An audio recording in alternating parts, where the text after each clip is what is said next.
Welcome in, guys, to the Full Force Fathers podcast. So glad you are back. Episode 25, Dave. How are you today? I am doing great. Fall is on the horizon, which means cooler temperatures here in the desert, so I'm doing great. Oh, man. And as we have stated now these last few episodes, number 25. So give me your famous number 25s. Well, I got a couple different ones. So since we're heading into the fall, that means football season's upon us. I got us two number 25s. The most prominent from modern day, I'm going to go with Richard Sherman. And from the old school, I'm going to go with Fred Biletnikoff. But if we're talking about best overall number 25s, I don't know how you don't say Barry Bonds. He's also the greatest cheater of all time as well, so we can say that. Also, let's keep the baseball. You know what? He was a Hall of Famer. He was a Hall of Famer before steroids ever came into play. So we can argue about that another time, but he's still a great baseball player, regardless. I'm not saying he wasn't great. I'm just saying he's a cheater. That's all I'm saying. And for that, but that goes for that whole era in general, that whole entire era of cheaters that there were. It was an insane amount of guys that were cheating. Everybody was doing it. So, for me, number 25. Yeah. I kept the baseball theme because you had already done Richard Sherman, who modern day football. Rickey Henderson, a great all timer. You know, when I think of someone that steals bases, I think of Rickey Henderson. I don't know if you do, but as an all time base stealer, I think of Rickey Henderson. Yeah, definitely. I mean, I think base stealer, I think one guy, Dave Roberts, but there's a specific reason for that. But yeah, all timer, Rickey Henderson, no doubt about it. Yeah, you are a Red Sox fan, so of course you think Dave Roberts. And then the other baseball one I had was George Brett. George Brett, I think, is a Hall of Famer. He wore number 25 as well. So next week, 26, we'll see what happens. That's going to be a different day, but we'll see. It gives us a week's time to do some research on number 26. What are we going to do when we hit triple digits? Then what are we going to come up with when we hit that? I think what we should do, I actually thought about that. I think we should do significant records. So it could be winning streaks. It could be winning streaks, all-time batting average. It could be anything that gets those numbers into the hundreds. Okay. And okay, sounds good. I like it. All right, awesome. So anyways, as Dave alluded to it in the beginning, fall football. So this is our welcome fall seasons changing episode. We're going to talk all things fall, all things football. We're going to have a bunch of things, almost lists to go over, our favorite pastimes with fall, favorite foods, favorite football, all that good stuff that goes along with fall. How excited are you, Dave? Because I am ready to rock and roll with this episode. I am incredibly excited. There's not much that I like more than the fall season for all the things that are a part of it, and football is definitely right up there. So I am fired up and charged up. Let's get it going. Alrighty, so we're going to hop in with a Bible verse. This one comes from the OG book. This is the book of Genesis, chapter 8, verse 22. While the earth remains, seed time and harvest, cold and heat, summer and winter, day and night shall not cease. And I went with that verse because it just talks about the word harvest. I always think of the word harvest when fall rolls around in my mind. And so it's got some seasons in there. It talks about some just absolute definites that the world will always have. There'll always be day and night. There'll always be summer and winter. There'll always be cold and hot. And the first line, seed time and harvest. And that just means fall. Farmers are out there and they're collecting their harvest for whatever they planted in the spring. It's, the gardens are starting to slow down. Like you said, the weather's starting to change. So that's why I went with that verse out of the book of Genesis. Yeah, I think it's a great one. And it's one of those things where we can count on these seasons coming around every single year as long as the earth does remain. And for me, that's a great thing because there's nothing better than the fall. Yeah, you love the fall time weather. Now that we're not in Arizona anymore, I actually get to experience some fall weather. We've had a nice little run here of days in the 70s, so I'm not sweltering like Dave in the 100s still all the way through November. I'm getting to enjoy some 50s at night, some 70s during the day. So It's great. I called Brett this morning on my run, and he said, "How is it there?" And I said, "It's great." I said, "It's 72 this morning, and not so much humidity. It feels cool." So that shows where the temperatures have been for a very long time. But man, I can't wait to start getting back to those mid 50 degree mornings, 60 degree mornings, and get a little chill or a bite in the air. There's not much better than that. Yeah, and I noticed it here a little bit. I've noticed a couple, not so much leaves changing yet because we're only here the last couple of days of August now. But I've noticed some leaves, a little bit more breeze. The humidity's really been sucked out, so we're still getting 80-degree days down here in the south. But you can tell Dave and I had an unbelievable conversation a couple weeks ago when I had that little stretch of cooler weather. And I was sitting on the front porch in the swing, and Dave was doing something. It was pitch black in Arizona, and we talked about the fall weather in football and the leaves changing and the air being crisp and wearing a pair of pants and a hoodie or whatever the case may be. And we talked for, I can't remember how much, 20, 25 minutes. We just talked about fall, and then football's coming up, and Dave's taking off and going to Texas every weekend, dude. If you can tell we're juiced up about fall, it's because we are. And there's so many great things to talk about when it comes to the fall. And that's what we're doing today. We're going to hop in with some all-time fall favorites. And so let's start football related, Dave. Let's start football related. Favorite football team, and then give me a little bit on your favorite football team.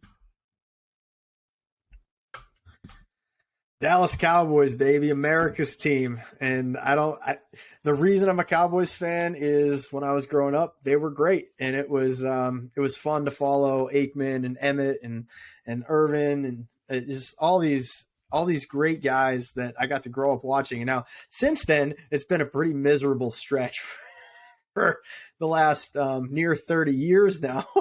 But it was fun while I was growing up. And I just love the Dallas Cowboys. Every year I pretty much know what's going to happen. I've seen it play out many times, but I'm always excited about it. I'm always super pumped for the season. Feels like this is our year every time. One of these years it's going to be. I've got a chip and dip helmet container. Casey always laughs at me. I've had it since the Cowboys won back in 95. I got it right after that. And I was like, cool, I got a Cowboys chip and dip thing. I'm going to pull this thing out every time we get to the playoffs, Super Bowl, like that's my thing. I've never used it. Not one time, because I swear when I bought it, I was going to use it in the Super Bowl. So it sits in our house. It's got a special place. And one of these days I'm going to be able to use that chip and dip container. Well, listen, the Cowboys, and I am a San Francisco 49er fan. We both have an unbelievable, historic franchises, multiple Super Bowls. The Niners have 5. It's been a little bit of heartache these last few years. Really, we're in the same boat. We're in the same boat as Cowboy fans. We haven't won since the early 90s, when we beat the Chargers. But at least we can say we've been to 2 Super Bowls since then, which were both, tough losses. The Ravens lost in the Kaepernick years, and then the Chiefs lost in a game that we blew a 10-point fourth quarter lead to the great Mahomes and company. So, and then last year, we need revenge from last year. We had made it to the NFC Championship, and once again, another 10-point fourth quarter lead blown against the eventual Super Bowl champion winning Rams, which just that one hurt. That one hurt this past January. Yeah, when you lose to a division rival like that, that's a painful one. And I got to see Brett and I didn't really know each other back in the Ravens Super Bowl loss, but I got to experience the Chiefs loss with him, and that was something special right there. It's your entire mood through that Super Bowl. You were on top of the world going into the fourth quarter, and boy, oh boy, did it all change in a hurry when Patrick Mahomes started cranking things up. Oh, and Jimmy G started to pass instead of running the football. Yeah, I know. Yeah, those still our two. Shanahan, the last 2 major losses, last year's NFC Championship game to the Rams, and then that Super Bowl to the Chiefs. I like Kyle Shanahan. He's a wonder kid. He's whatever he is. He's, he comes from a bloodline of great football, Super Bowl winning coaches. His father, obviously, with the Broncos. But when you have the best running game in football, like we did both of those games, we are the best running football team in the league, especially the Chiefs game. And all of a sudden, they just stopped running the football and said, "Oh wait, let's let Jimmy go start throwing it with a 10-point lead in the fourth quarter really made no sense, and it never should have happened. But hey, it's water under the bridge. But it brings me to a good point about football, because we are football fans, huge football, and fan is short for fanatic. And you brought up a good point, and I want to kind of just take it and run with it. You said, man, all the mood swings of that Super Bowl against the Chiefs, the highs, the lows, everything that has to do with that game. I've grown up. I will say this. I have grown up a lot since then. I am no longer a complete crazy psychopath when it comes to watching sports teams. And this is a shift that's happened the last couple of years or so. Maybe that Super Bowl was the last real bad one for me, but even this run this year, we went to Lambeau and we won. We beat you guys in Dallas. We went to Lambeau and we won. We had a lead in the NFC Championship game on the road. We were the superior team and we didn't see it through. But that was it. The game was over. Boom, out of sight, out of mind, move on. And I think that's a big thing. Yes, we should be fans of sports teams. I'm a diehard Tottenham Hotspur fan, which nobody even knows what that is because it's English Premier League football. We should be passionate fans. There's nothing wrong with that. But we should not hinge our daily lives on it when we have things to do the next day, right? These NFL athletes have $1 million, $100 million in the bank, and then Monday they go to practice. We have to go to work the next day. Yeah, that's exactly right. I mean, for me, like I said, Cowboys have been losing for a long time, so I got used to that a while ago.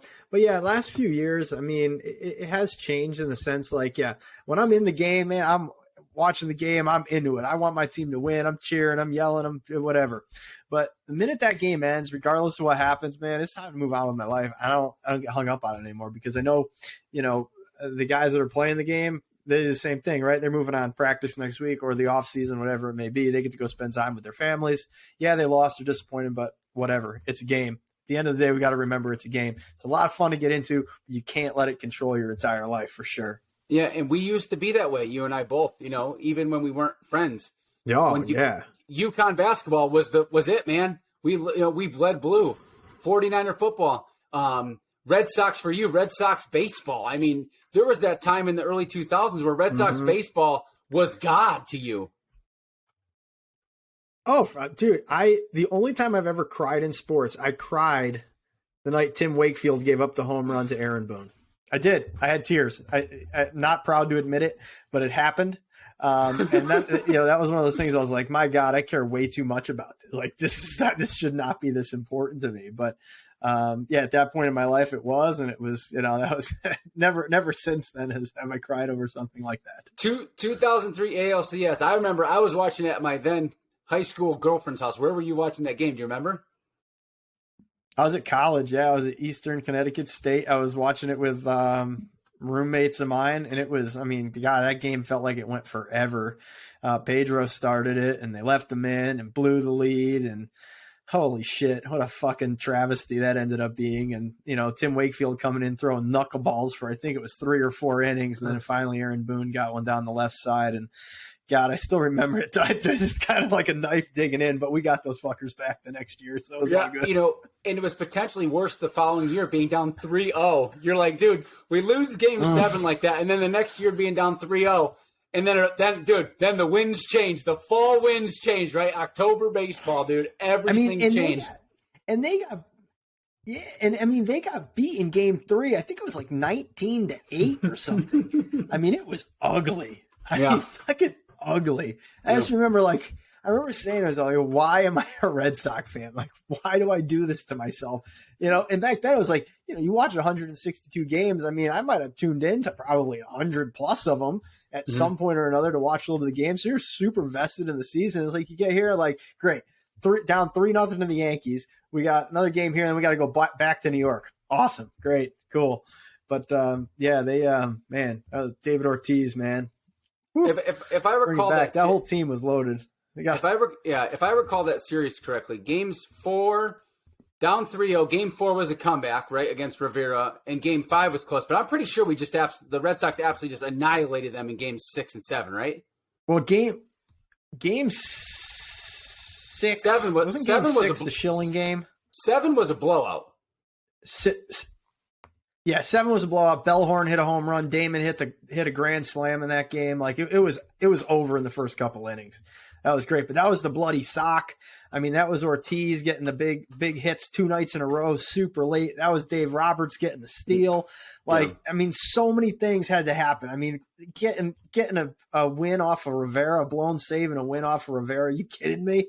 Like, oh man, everything changed that night.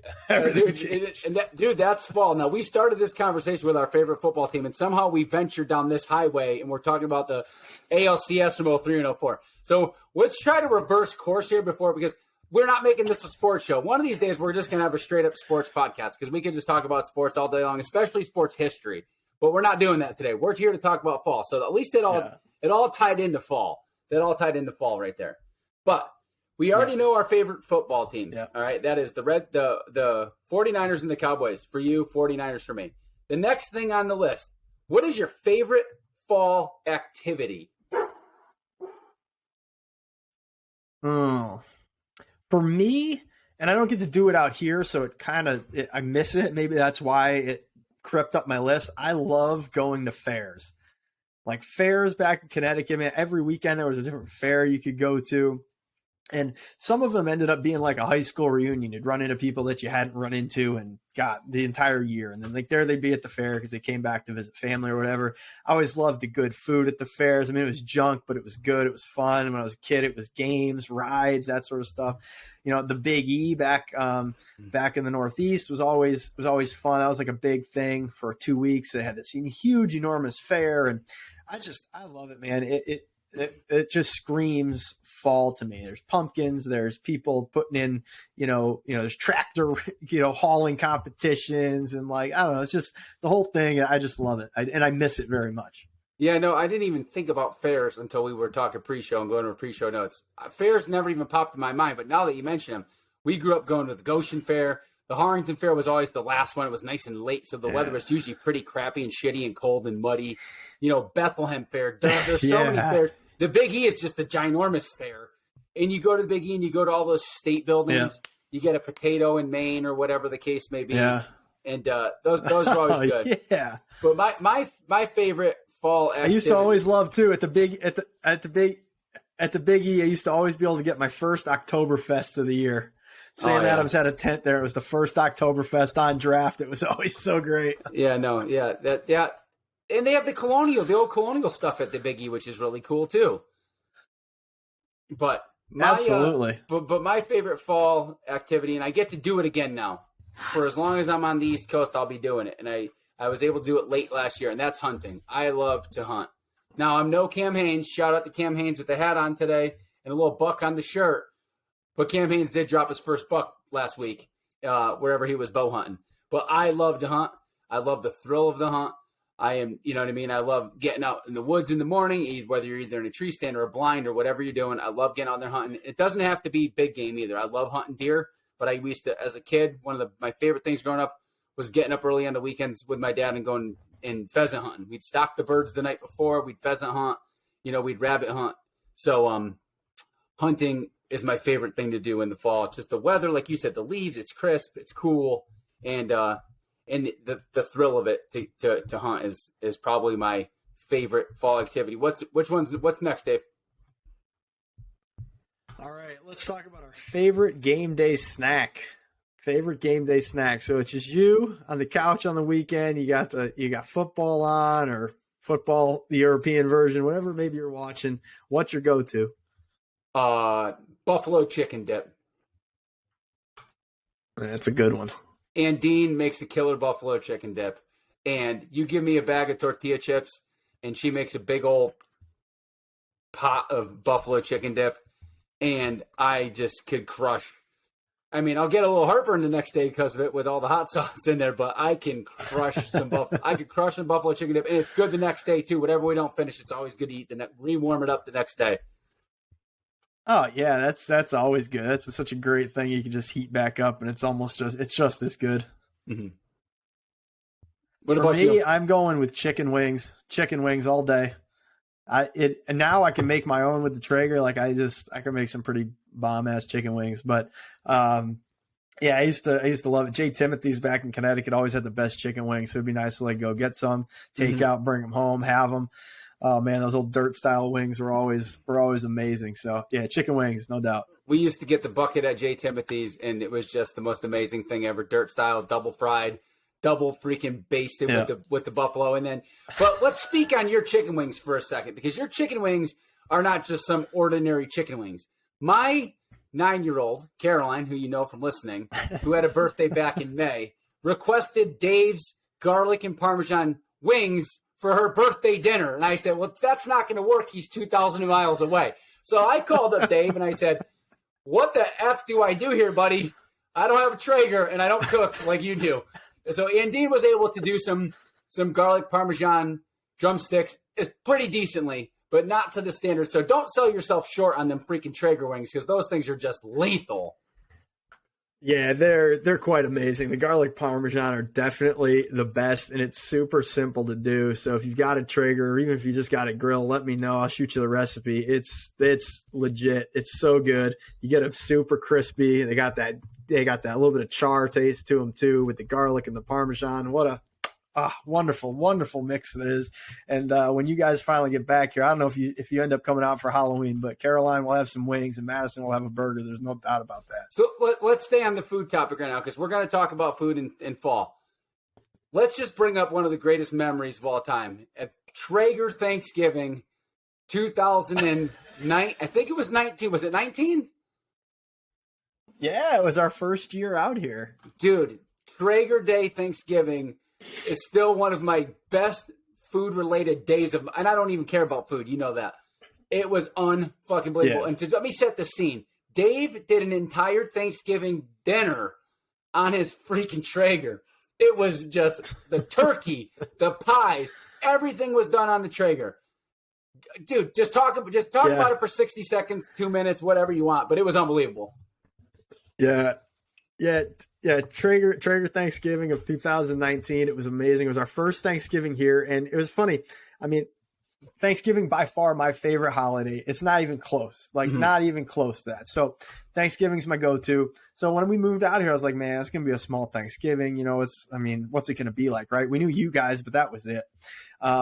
Fast forward 7 months from when we moved here, we had 26 or 27 people around our table for Thanksgiving, and the whole meal was cooked on the Traeger. I did do an oven turkey as well, but everything else was done. We did a turkey on the Traeger. We had the stuffing on the Traeger. We did a bacon cheese ball on the Traeger. I don't remember the appetizer. We did a drink. I forget. It was like an apple slice drink that I did on the Traeger. Smoked simple syrup, diced apples, and smoked. Delicious.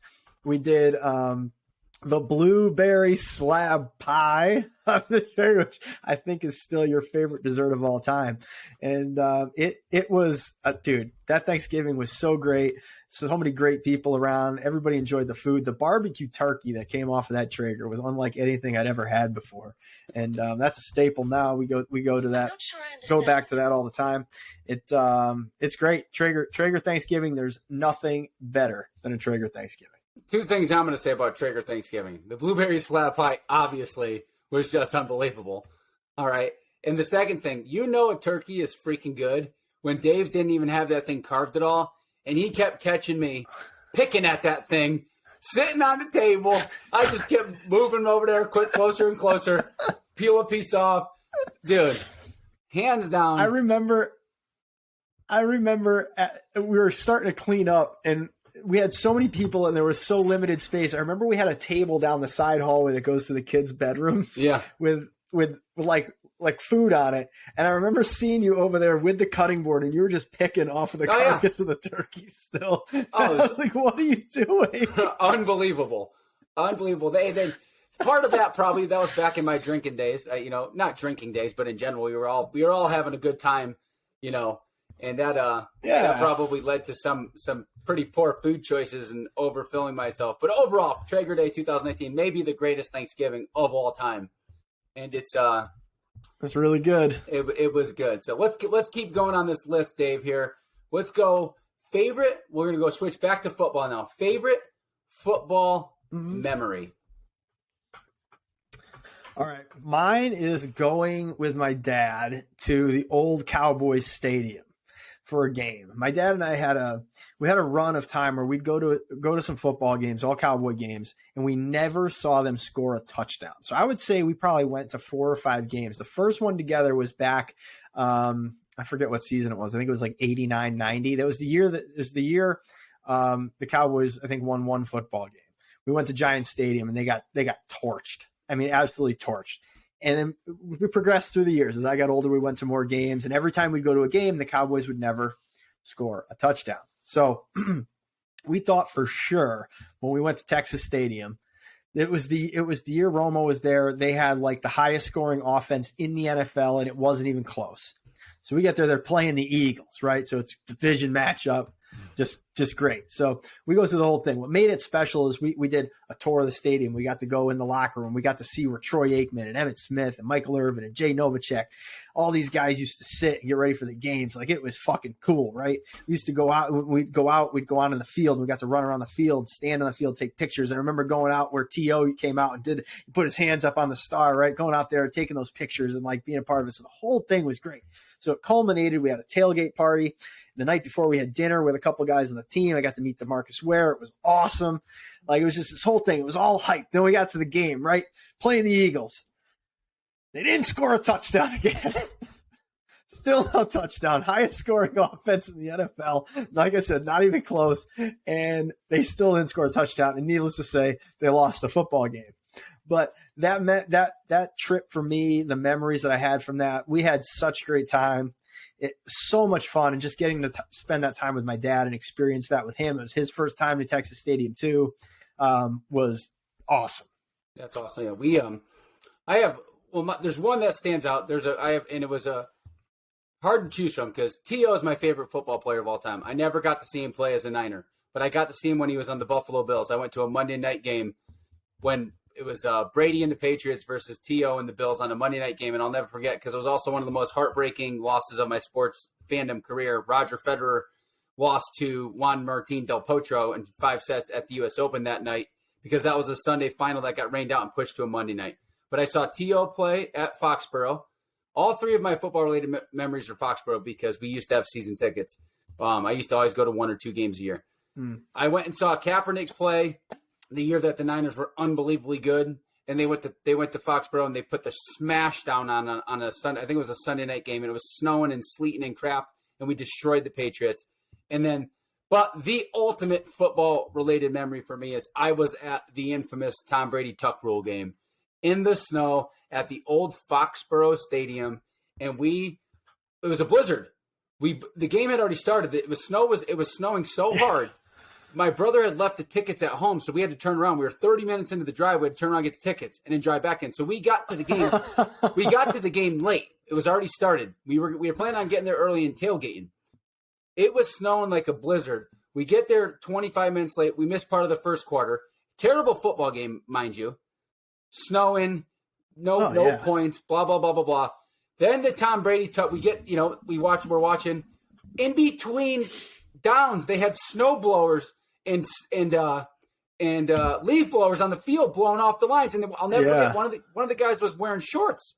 He was literally wearing shorts on the field with his leaf blower. So we watched this game. Then we see the Tom Brady Tuck Rule happen live. And you see John Gruden on the sideline losing his mind. And then Vinatieri makes the field goals. They had to go out there and sweep off the field. And I'll never forget, it snowed so hard. After the Patriots had won that game, everybody was cheering for the Ravens because if the Ravens had beaten the Steelers, you were going to get one more game at the old Foxborough. But it never happened. The Steelers won. Everybody knows Brady went into Pittsburgh. The Super Bowl, it was 2001. It was all that first year where they won the Super Bowl, all those great memories. But the coolest part about it is we had so much snow on the ground. When we got back to the truck, nobody left. Everybody tailgated till like 2 a.m. because there was 3 feet of snow on the ground. So everybody had a tailgate party after the game because no one could go anywhere because there was so much snow. Yeah, that's awesome. I've always wanted to be at a football game in the snow. I've had a couple cold ones. I remember being at Giant Stadium in the middle of December. It was cold. The coldest game I was ever at, though, was at Gillette Stadium in New England. It was a Cowboy game. It was the Quincy Carter years, so they sucked then. Needless to say, they didn't score a touchdown in that game either. And we were sitting in the my dad had gotten tickets from somebody that had handicap seats because they always went with somebody with a wheelchair. So we were sitting and it was like a metal base, so your feet were sitting on cold metal, and God, it was so cold. And I think it was single digits or negative degrees, and it was the coldest place I've ever been. Gillette Stadium. Then the Cowboys got shellacked, and just made for another fun Cowboy story. There's some guarantees in life. If you go to Foxborough for a winter game, you're getting cold. But I'll tell you, man, the old Meadowlands where the Giants played was probably the worst stadium in the history of stadiums, and that place was always colder than every other place. It seemed like always cold down there. Mm-hmm. But, yeah, I would agree with that. It was miserable. Yeah. So let's keep on moving along here, Dave, because we're not trying to make a 2-hour podcast on fall favorites. Let's go over some. I mean, we could though. Oh, we easily could. But let's touch on a few more topics. I'll let you go first. Give me some other.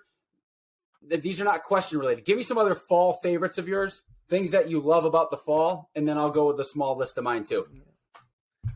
All right, I'm going to preface this by saying most of the things I love about the fall I can't get here in Arizona, so I will say that to start. But one of my favorite things to do in the fall, blowing leaves. I love blowing leaves. There's not much more that I enjoy. My favorite lawn piece of equipment is a leaf blower. I love it. I got the backpack blower, and I get out there, man, I'm blowing the leaves. And I even use it here because I love it so much. So I use it here to blow the mesquite needles off and, some of that stuff. So it's ridiculous, but I still use it because I fucking love it. Blowing leaves is I used to go out every day, and you know how I was with the lawn. I'm very particular about my lawn and my grass. I've always talked about that with you. Like, I love it. So when I was there, I would blow leaves every other day. I'd get all the leaves off the lawn so the lawn would stand nice and tall and look perfect, because the fall, there's no better time than seeing your lawn when it's growing, it's fresh, it's nice, cool nights. It's just perfect. So blowing leaves is number one. Cool, crisp days.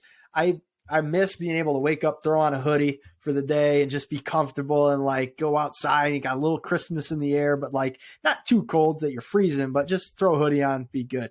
Pumpkin, everything. I mean, literally anything pumpkin, you throw it at me, I'm going to dig it. Pumpkin cheesecake, pumpkin cookies, pumpkin bread, pumpkins in general. I mean, whatever. I love pumpkin everything except for lattes and shit like that. I don't drink coffee, you know that. So that's all good. Thanksgiving. Best holiday ever, right? Thanksgiving is the best holiday. And the second best holiday, Halloween. And that's one thing out here, that Halloween is so much better than back Connecticut because you're not freezing your ass off. And they got areas that you can go and literally every house is passing out candy, and it's good candy. And there's thousands of people, and it's fucking awesome. So Halloween's great. So that's an awesome number 2 for me behind Thanksgiving. The baseball playoffs kick in. This year it ain't going to matter because the Red Sox sucked. But the baseball playoffs are always fun, enjoyable, and they're fun to watch because there's an intensity about it, and it's awesome. So baseball playoffs. I already talked about Halloween. Carving pumpkins with the kids. That's something I always wanted to do as I became a dad, and I couldn't wait till my kids could get to the age where they could start jamming knives in there and like, carving them themselves. And we're at that point, and it's so much fun carving pumpkins. We got competitions with it, and we light them. It's cool. It's fun. And then my all-time favorite thing, man, getting out and barbecuing. And it's just it's so much more enjoyable when it's a little cooler outside. You can go out and you can cook some great freaking food that people love. We just had a barbecue last weekend. We had a bunch of people over, made some incredible shit. And it's just, dude, it's awesome. Love it. That's my list. Sorry. Dude, I know that was long, but fall is my favorite. You were so passionate about that list, dude. Unbelievable. Dude, your energy, you may have never had more energy in your entire life than you just did for that 3-minute spiel on fall. The ear-to-ear shit-eating grin on your face right now over fall is unbelievable. If you're watching on YouTube, Dave can't even control himself right now. But I don't know if I can follow up with that enthusiasm, but the first topic I want to touch about with fall is fantasy football. We haven't talked about it. We talked about football a bit. I am a fantasy football fanatic.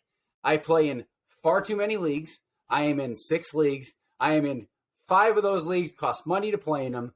I have been a part of one league for I think 12 or 13 years now, and it's been the same 10 guys. It is the most competitive. It is the greatest fantasy football league of all time. But I want to keep on this subject of fantasy football because this year, Dave apparently has been adopted into a league that I play in, run by a mutual friend. And now I can talk some more shit about him when it comes to fantasy football. It is a wild league. It is a wildly high-scoring league. But I want to let everybody know about this fantasy football league that he is joining. The last 7 or 8 years of this league's existence, only 3 people have ever won the championship. The guy who runs the league, our mutual friend Ben, myself, or my wife. They are the only 3 champions in the last, I think it's 7 years. Ben has 3 or 4 titles. I have 2. Andine's won at least 1. So if I go back and look at the history books, it's at least 7 years, maybe 8 years that only 3 people have won this league. And that's the league that Dave is jumping into. So good luck, my friend. I take fantasy football very, very seriously. Not as maybe as serious as I did 5-10 years ago, but I go nuts for fantasy football. The next thing I want to talk about is full-blown soccer season for the girls, especially back in Arizona. Madison plays on the travel team. You have full-blown English Premier League soccer. So I absolutely love its soccer season. Soccer practice in the fall with Madison's my favorite because the nights are no longer 90 degrees like they are in Arizona. And in the summertime here on the East Coast, they're nice, cool, crisp nights. That word crisp we can use a few times. All right. I also love fall because my wife loves fall. Andine loves mums. Andine loves pumpkins. Andine loves decorating all things fall. All right. She's already set once September 1 hits, which is just 2 days away. Everything in my house, anything surrounding turns to fall. We saw mums last week up in Richmond, and she was like, oh my God, mums are out. But I leave that stuff to my wife because she is a phenomenal decorator of those things, and she is passionate about fall. Same thing. She loves the weather. Some of the greatest times we've had with the girls are outside. Going out and picking pumpkins is another great one. You mentioned it. Carving pumpkins, hoodie weather. I love, just like Dave said, sometimes you just want to wear a hoodie and feel comfortable. I love wearing a hoodie and a winter hat. Like, that's my favorite, just most chill outfit. I don't like pants. I still don't wear pants in the fall no matter where I am. I like shorts. But wearing a hoodie and a winter hat, just something about it. Thanksgiving, we already mentioned how good your Traeger was. Halloween, you've mentioned, because Halloween in Arizona, especially Oro Valley, there's nothing better than Oro Valley Halloween with the kids, the candy, the people, the amount of houses. Everybody decorates. I mean, that is a perk, people. Yeah. That is a perk to Arizona fall, people.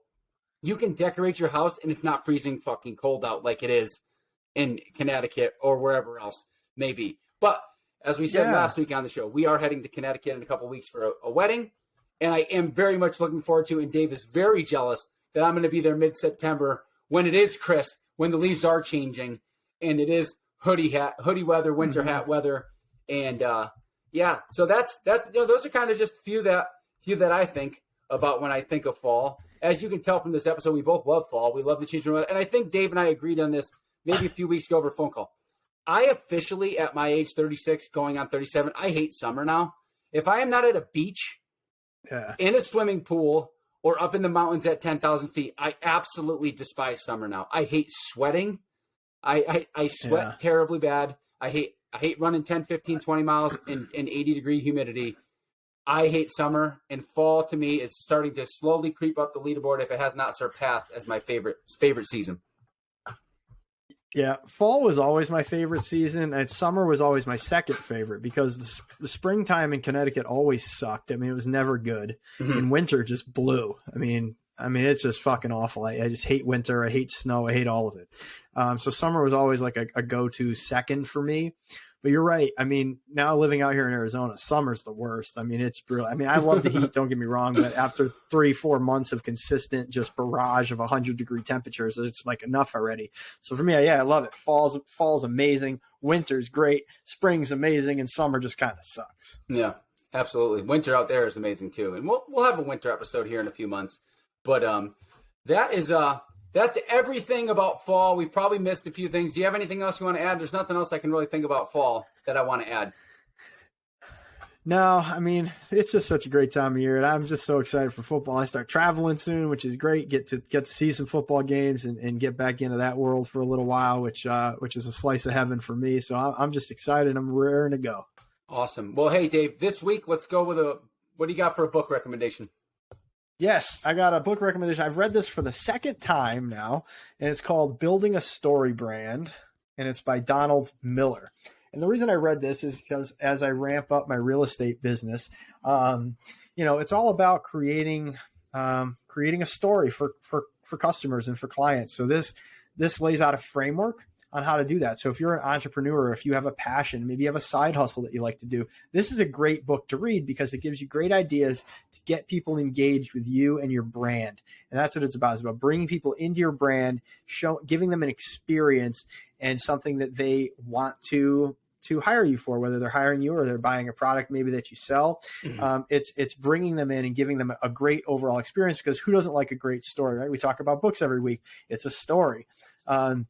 And if you find one that's good, that separates itself from the rest, it shows up in your numbers. And, this book talks a lot about Apple because they've got such a great story and a great process. So like different companies like that really go above and beyond and make themselves stand out, and how you can stand out. So if you're an entrepreneur, if you just have, if you're just looking to, build a side hustle or something, this is a great book to read. I enjoyed it. Like I said, I read it a second time, Building a Story Brand by Donald Miller. Check it out. Great recommendation. Yeah, building a personal brand is a good thing, and it's part of I just did a personal brand training not that long ago for work, and it's part of who you are, right? We're dads, we're full force fathers. That's part of my personal brand. When I promote myself in my profession, I'm a dad first. I'm a girl dad first. That's what I am, and that and I do have a shameless plug here. My work Instagram is @thegirldadlender. Because that's what I am. That is my brand. I am a girl dad first and foremost. The Blantourage are my girls, my wife and my girls, and that's what it is. So yeah, building a personal brand is huge. You want people to know who you are and remember you for a specific reason. Yeah, and even if you're not doing it for business, I mean, you yourself are a brand. How people look at you is a brand, whether you're selling something or not. The way you dress, the way you talk, the way you act, the way you live your life, that is your brand. And honing that and making it as strong as possible is something great. So people see you and they see a nice, strong, intelligent person with a great brand about them. It's a fantastic book. Good. Well, we there's another book recommendation for you. There's another episode in the, no pun intended, books for you guys. Episode 25 next week. Episode 26. 6 months of episode. That sounded terrible the way they said it. 6 months of episodes every week consistently. Next week coming down the pipe. I cannot believe we're at the 6 month mark. I mean, I remember talking about this, right? We started building this back December, January. Like, this is what we're going to do. We're going for it. And we've been all in. We haven't missed an episode. It's been so much fun. I hope everybody that's listened or watched on YouTube has enjoyed it as much as we have, because it has been a blast. Absolutely. And with that being said, Dave, well, we will be ringing in September with our next episode. So yeah, send us home. Yeah, everybody get out there, continue to live the full force life. Like, share, comment on the show. We appreciate it all. Fall is coming. Get yourself ready. Go buy a pumpkin something and enjoy. Sit back, enjoy, and we will talk to you soon.